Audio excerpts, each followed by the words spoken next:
Magandang umaga uli sa inyo, sa mga matitino, pira lang sa mga walang hiya. Ito po tatalakayin natin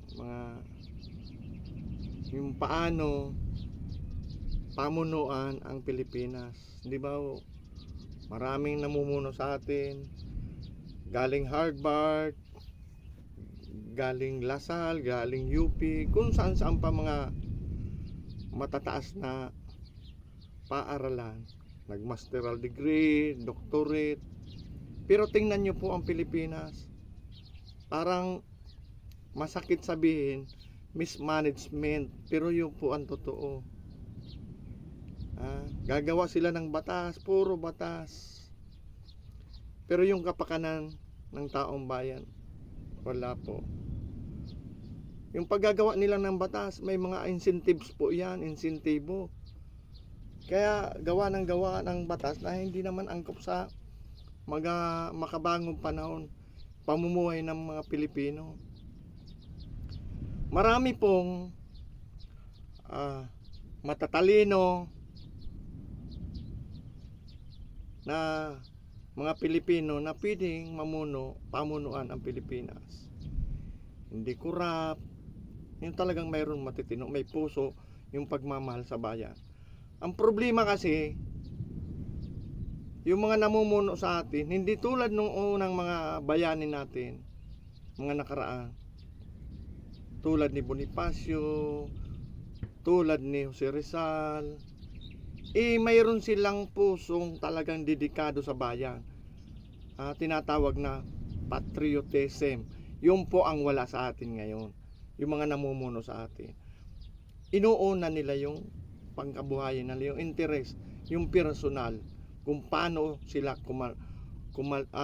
kumamkam ng mga kayamanan. Talaga kung ayaw, hindi na talaga pwede na mapatino ang Pilipinas. Ayan, maraming tambay dyan matitino. Magsialisa na sila, palitan ng mga standby, baka sakaling may pagbabago ang Pilipinas. Walang nangyayari. Matatalino kayo, kung saan saan kayo nag-aral, pero wala kayong puso, yung pagmamahal sa Pilipinas. Kaya yun ang problema sa atin.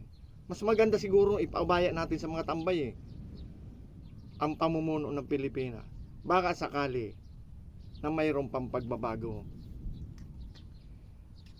Wala na, nakalubog na tayo, wala na tayong pag-asa.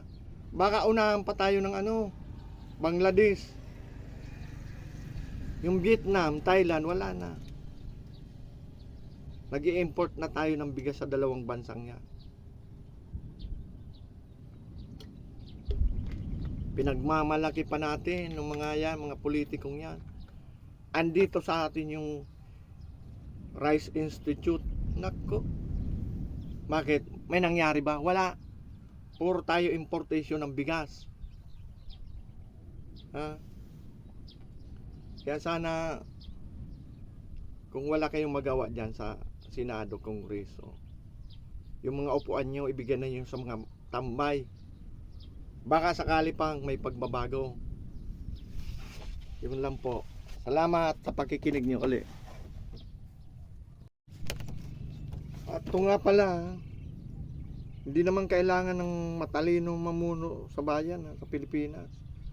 Kailangan lang talaga sentido común.